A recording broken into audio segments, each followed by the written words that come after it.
Hello everyone, welcome back to another quick tutorial. In this video, we will see how to restore deleted highlights and featured collections on Facebook. So let's get into it.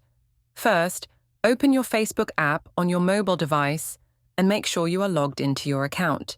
Now, go to your profile page by tapping the profile picture at the top left corner.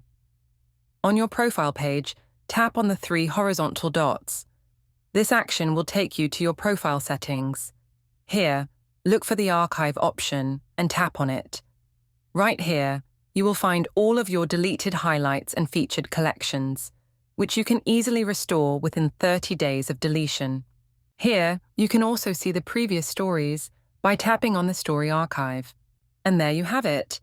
If you found this video helpful, don't forget to like and subscribe to our channel for more tutorials.